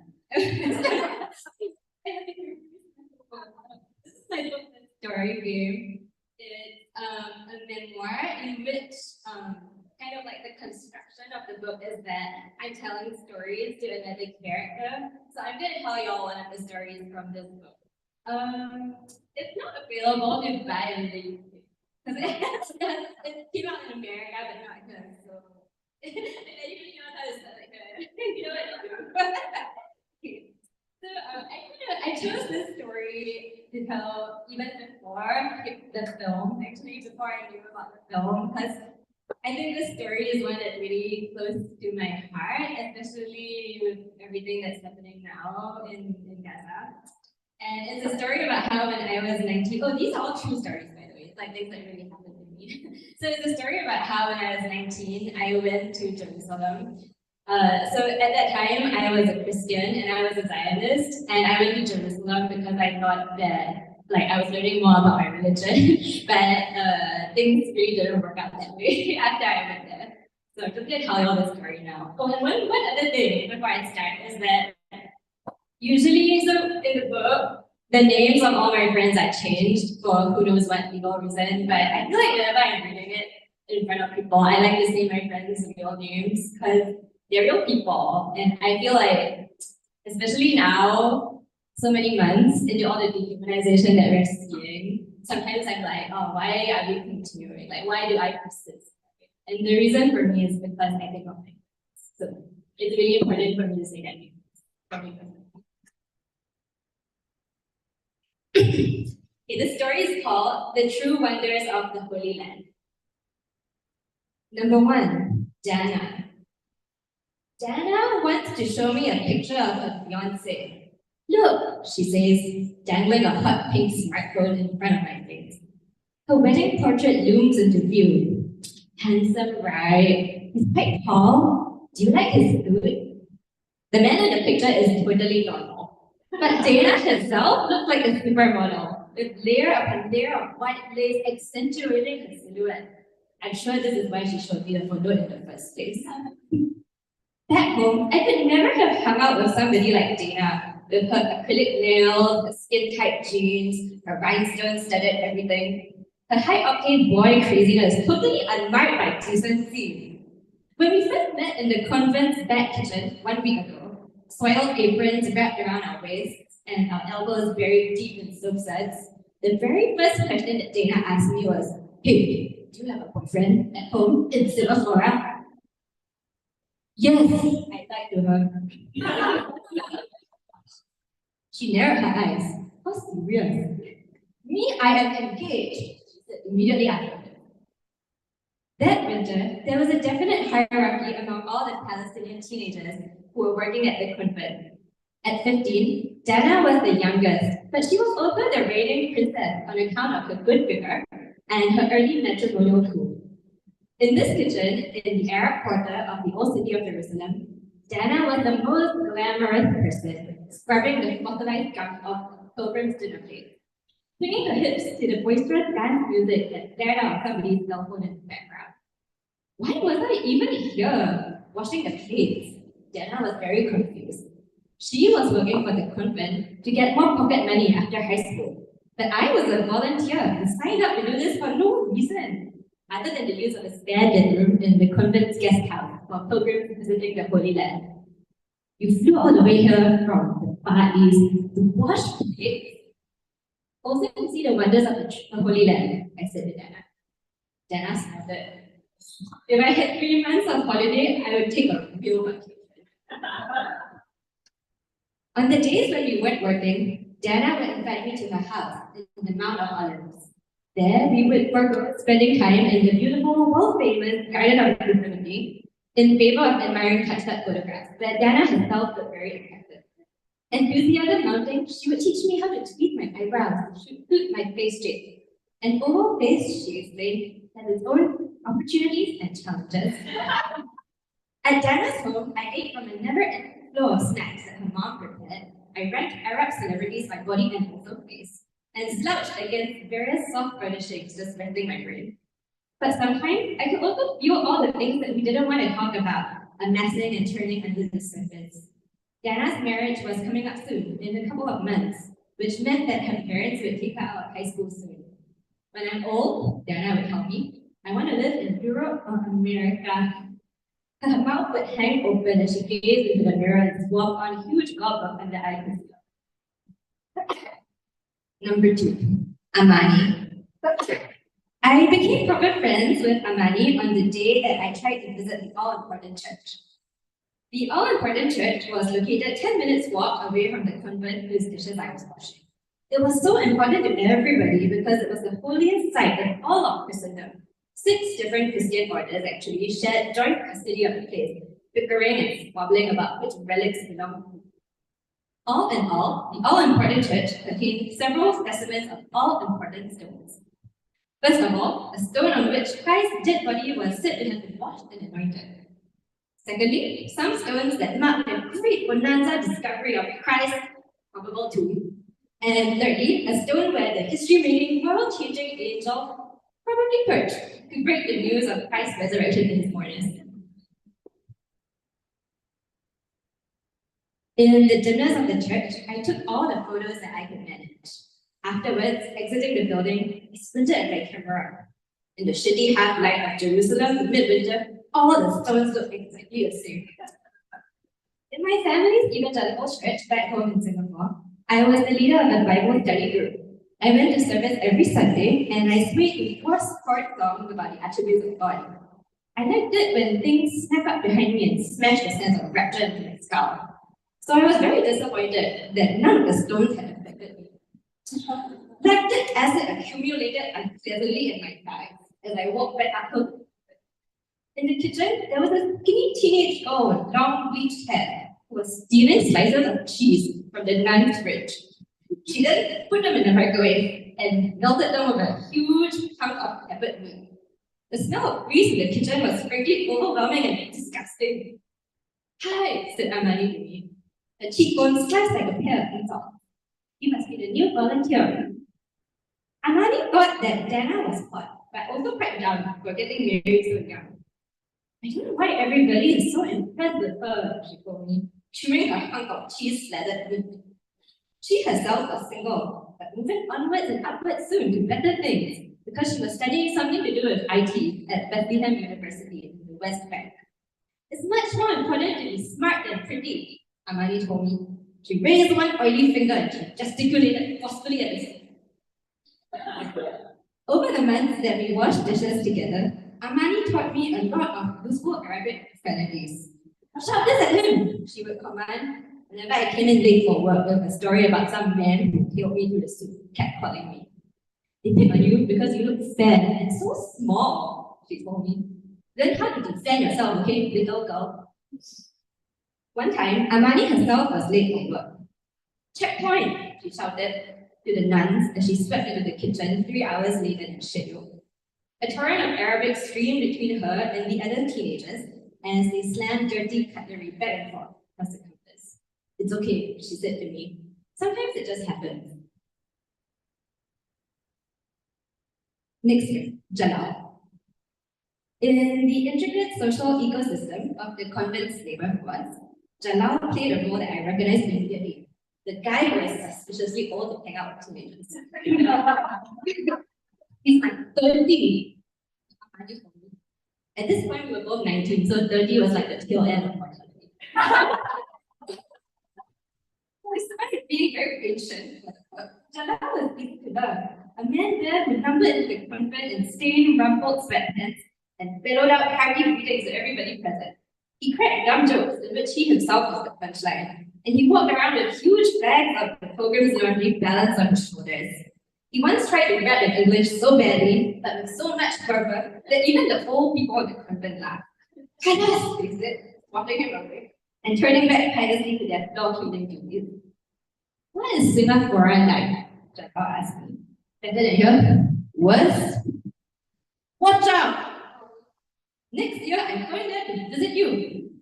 But we both knew that this was basically impossible. At least he had the blue ID card that let him travel through Jerusalem, instead of the green one that kept other Palestinian people trapped in the West Bank. Sometime in my second month at the convent, the nuns organized a big day trip out to Tiberias. They rammed all the foreign volunteers into one tiny minivan and whisked us away to various sites of great significance, like the Messiah's hometown, and the Messiah's local synagogue, and the Messiah's local freshwater lake. For some reason, it was referred to as the sea of the New Testament.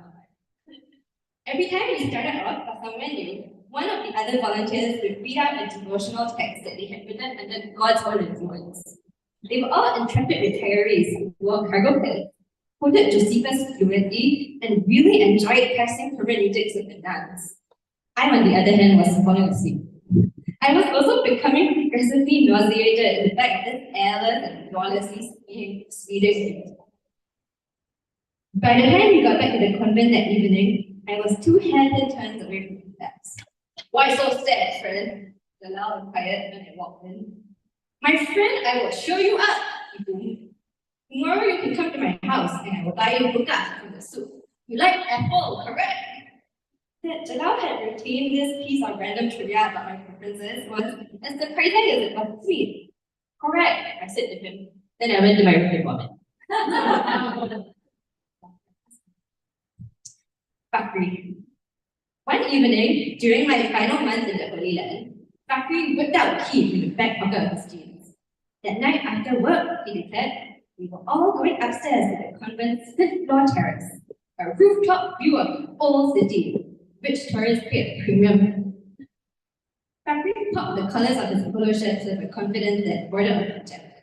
He wore a gold chain and immaculate white skinny jeans, and he had a high-fade haircut like a work of art. He also had a Facebook profile which claimed that he paid his Yoda from Real Madrid. You know that? I looked out the corner of his mouth, flippantly lighting 2 cigarettes. He inhaled from both sticks a few times before he passed one to Jalal. Not really, I said. No. That's okay, you are a girl. From the convent's rooftop, I could see the old city sprawled out before me. Magnificent, moldering, pockmarked in front. Rose old chunk of stupid limestone. I was in a very bad mood that day because I had spent 1 hour running around the stoop, trying to get to the third holiest site in Islam. One of the convent's nuns had told me that the place would be open from afternoon onwards. But when I arrived at the most obvious entrance, a man with an assault rifle slung over his shoulder said, Muslims only! Muslims only! It made sense that he was being strict. After all, fanatics of all kinds in this city harbored no intent towards the third holiest site of Islam. Some people wanted to build their third temple on this grounds and made sure that everybody else knew it by marching down the streets once a month while bashing percussion instruments and screaming indecipherably. Other people, like the ones who went to my church back home, also wanted the third temple to materialize, but they were hoping for an additional, even more exciting epilogue to the drama when Jesus also did that and ruled the world. I only wanted to take a photo for Facebook, so I circled the area and I got called at everybody who would let in. And finally, I followed passive-aggressively on the phone to a friend. And then an annoyed passerby told me, go around the block, use the other entrance. Fakri started laughing when I opened the story. Wow, you are stupid, he said to me. You can see it from here. And he was right, because across from us, the golden dome of the third holiest site of Islam was winking like a big fat horn at the night. Near the edge of the terrace, Dana and Amani were swapping with escalating energy at some kind of topic home video that was playing on WhatsApp. Jalal was cracking jokes with the other Palestinian part-timers while picking scraps of an outrageously large plate of food somebody had annexed for him from the pilgrim's dinner service. The moon was bright, the air was cool, and the music being played was defying everybody's belief, even trashier than the usual music that we watched dishes to. Whenever a new song came on, Jalal would put out the first line off key when everyone else played heckled him with him. Aywa, they would briefly yell before talking over him. Fakri conveyed my stupidity to everybody else in Arabic, and screeching ensued. He looked down at me, grinned, and took an enormous, kingly drag of his cigarette. Next time, he advised me, take it easy. Just stay here, we are the best attraction. I'm going to skip a little bit and just read the end for you. In the summer of 2014, so 3 years after I returned from the Holy Land, and after Palestinians, following the Nakba, had experienced at least 66 years of apartheid and dispossession under the Israeli state, including 47 years of military occupation, operatives of Hamas kidnapped and killed 3 Jewish teenagers in Palestine. Shortly after that, Israel's military invaded the Gaza Strip. In the span of 7 weeks, it launched airstrikes and ground invasions that killed up to 2,300 people, wounded over 11,000 more. Almost 500,000 people were displaced. Around 1,000 children were permanently disabled. 203 mosques were razed to the ground. Nearly 150,000 homes were damaged and more than 12,000 were totally destroyed. On the Israeli side, 5 civilians were killed by retaliatory violence, and 1 more died from a heart attack when she was running to a shelter. Outrage surged through the Palestinian stronghold of East Jerusalem. When Jewish extremists kidnapped the local Palestinian teenager at the start of the Gaza invasion, then doused him in petrol and burned his body alive, thousands of demonstrators showed up at his funeral. By the end of the year, there was a whole new rush of protest attacks that had erupted in the city, with newspapers talking about the third intifada. People were hitting back with sniper fire and knives, through illegal attacks, or by throwing stones and firecrackers. One person shot a right-wing Jewish activist point blank, minutes after he delivered a speech about possibly taking back the third holiest site. By early November, 33 civilians had been injured by these attacks. But alongside this, the IDF had also injured a further 1,333 Palestinian people in East Jerusalem, among them baby children. By this time, I was living far away, watching it all unfold on the news. Then, one day out of nowhere, I received my first ever email from Sister Rita, the tiny, sprightly nun who had been in charge of the convent volunteer program all those years ago. Her update implored the ex-volunteers to please pray for Jerusalem. These were very troubling times, she wrote. The convent is now using its bomb shelter regularly for the first time since the Yom Kippur War.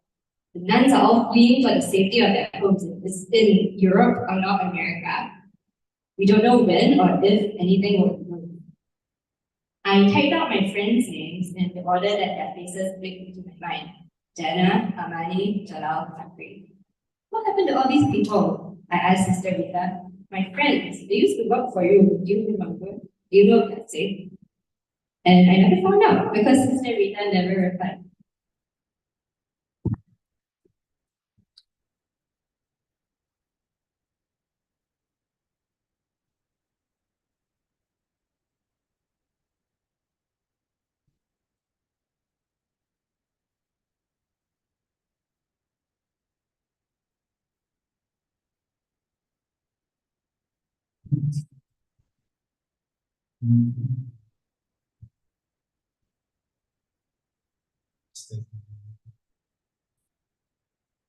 Now for our next performer, Ideals.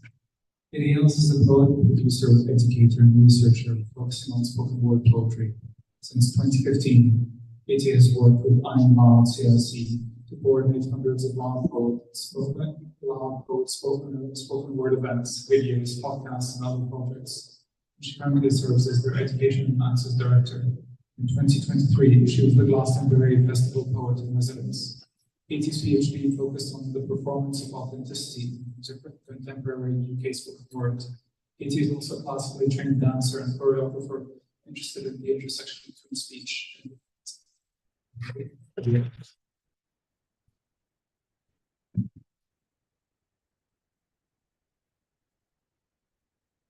Hello, everyone.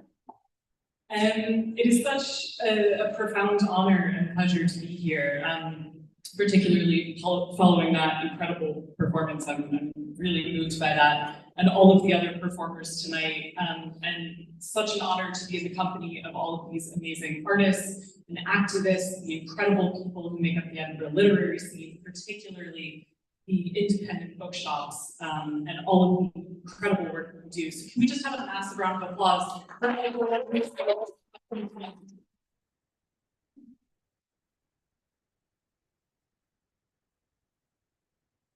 And I'm going to do 3 poems for you guys tonight, and I'm going to start in a slightly darker place and then hopefully lift us up as we go along. And this first poem is one that I wrote for Gaza, staying in the same place here. In this conflict, in this genocide, as with so many others before it, one of the biggest public justifications being given for it is that it is ultimately being done in the name of peace, right? We need to defeat the enemy and then we will have peace. We need to achieve total victory and then we will have peace. Violence is essential to achieve peace, right? This is completely paradoxical, but it is a logic that gets accepted again and again and again, and it is being used right now to justify atrocities and fund those atrocities. I was raised Quaker, and one of the core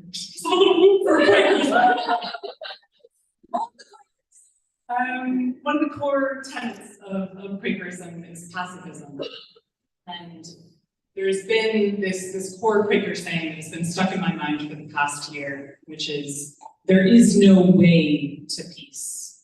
Peace is the way. This is a poem that I wrote called Peace for Gaza.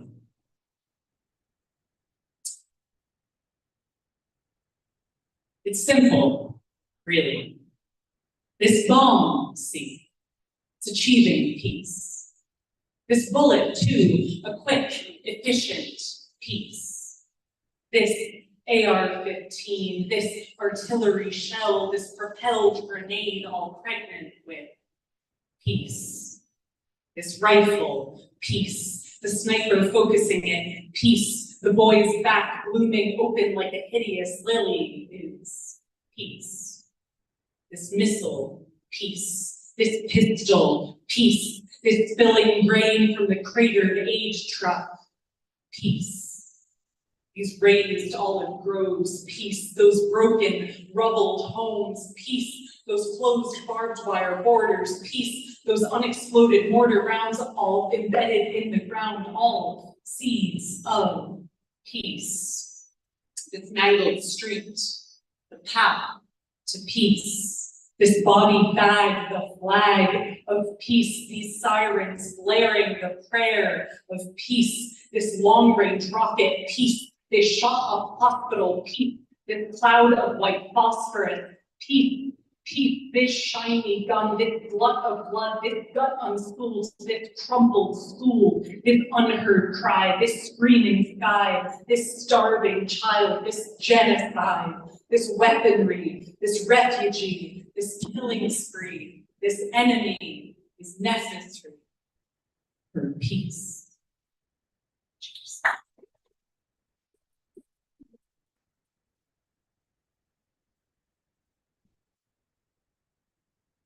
Thank you. Sorry, I think Home with lots of plosives is coming on really strong on that mic, so I apologize for some of that popping there. So what do we do in the face of these horrors? What do we do in the face of genocide, in the face of climate catastrophe, in the face of rampant transphobia, in the face of bigotry and oppression in all of its forms? What do? We do what we're doing here now. We call it out. We gather in community. We talk about it. We do not let it go unnoted. But increasingly, what happens when we do that, when we call attention to problems, is that rather than people focusing on the actual problems that we're trying to call attention to, they point at the people trying to solve them. And they say, you know, if you went away, actually the problem would go away. Right? You're being a troublemaker. You're causing all this fuss. We get blamed for actually trying to solve the thing. And we saw this happen massively with fossil-free books. We saw the abuse that everyone went through online, and it was horrific, and it's still going through. And this gets compounded when it is often the people who are most affected by what's happening, right, that are trying to solve it. There's communities of color, there's trans folks trying to protest their own oppression, is the people most affected by climate change. And so not only are you trying to advocate for yourself, but you're getting blamed for it. Sarah Ahmed writes really powerfully on this idea that as soon as you expose the problem, you pose the problem. This is a poem that I wrote about that, Brendan called Bleeding. I come to you running, stumbling, clutching the wound, saying, please help me, please. And all you see is that I am bleeding all over your pristine floor. You name me inconvenience for tracking in a mess that you will need to clean. Tell me, please, stop screaming, you're disturbing the peace. You see my bloody hands and assume that I am the threat. I show you where it hurts, and you blame me for the pain. You say, maybe, if I didn't talk about it so much, it wouldn't be a problem. As if asking for help is what caused this. As if our silence could staunch it. Some flimsy, itchy gauze that would just hide it from sight while the wound got wider. Because this isn't some shallow scratch to scab over in a matter of days. This is deep. A laceration bleeding out for weeks, months, decades now, and now it's getting infected and festering more and more the more we ignore it. But all that you see is the threat of it spreading to you. That you too might actually need to care, might actually need to do something.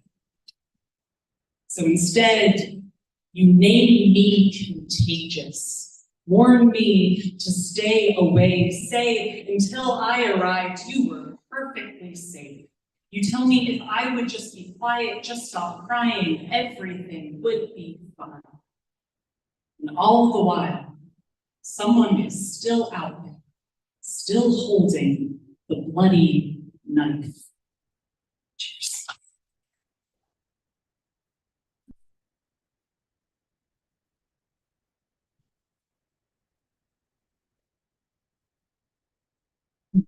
Thank you guys so much. I've just got one more, and as I promised, it's been dark so far. I'm gonna try to end on a slightly more hopeful note. Yeah, doing all of this activism, doing all of this work, trying to build these communities is incredibly difficult when you're pushing against the tide. And it can also be incredibly isolating. I know that there are so many people in this room, so many people beyond who are trying to do this work and are getting, as I said, this abuse, this harassment designed to divide us, designed to make us feel alone and powerless, and it can be hopeless, and it can be just incredibly hard. And if there's one thing that I have learned from watching the incredible team at Fossil Free Books, the incredible teams at all of the independent bookshops in this city, all of the amazing writers and activists, it is that there is power in community, there's power in solidarity, there's power when we work together. And that is what I felt all night in this room. So the poem that I'm gonna leave you with here is a poem for anyone who's ever felt isolated and alone, and a reminder that that couldn't actually be further from reality. It's a poem that I wrote about romantic love, but and connection. But tonight I'm inviting you to mean more. So yeah, my name's Fringe. This is called Lemons. On the nights you are lonely enough to hold your own hands, clutch your knuckles tight.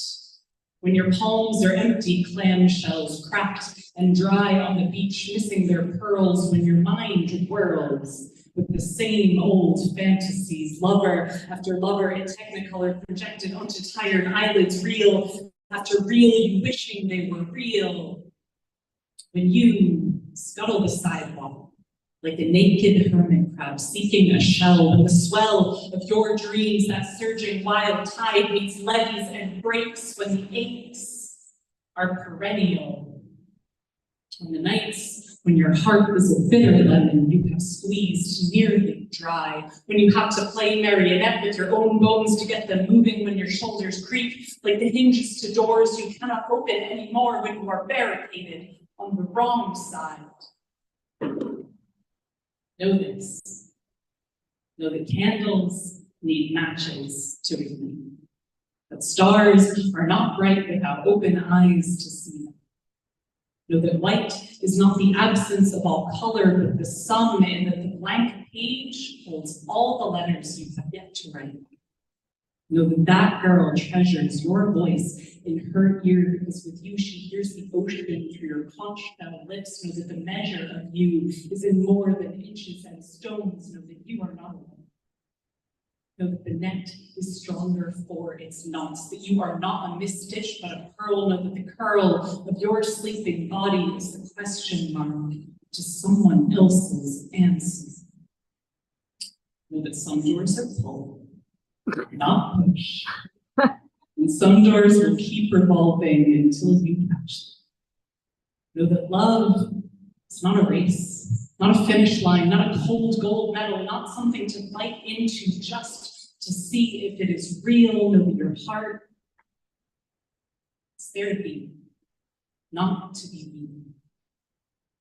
When you meet that boy who holds your lemon heart in his hands like it is a fresh peach, who draws from you sweet lemonade when all you thought you could be was sour.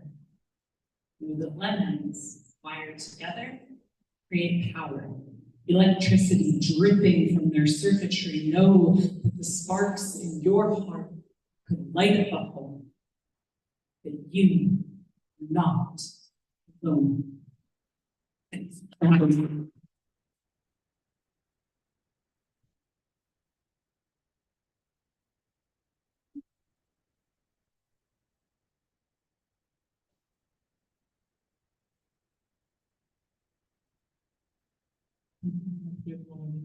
Not to end on. As Kay was saying, just collective action and kind of like organizing and connecting with people within your community is what drives us, and it is also how we resist. It is how we actively resist a lot of the harms that are actually happening by doing what we can do right here and right now. There is a lot of change that we can affect, and there are a lot of people in this room who are actually also willing to go on that journey as well. So do stick around, connect with each other, and we'll have more music from DJ on.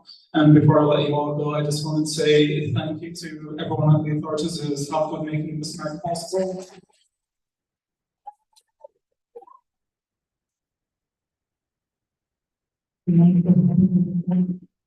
Thank you to all say like the bookshops for putting this together and for putting an incredible program together for Book Fringe as well. Remember to pick it up and put the dates in your diary, start booking those events, and they're going to go quickly. There are a lot of really amazing ones on there. And do buy books at the bookstall. We're going to be open for a wee while longer. There's going to be music, there's going to be drinks. And now, please, another round of applause for all of our performers.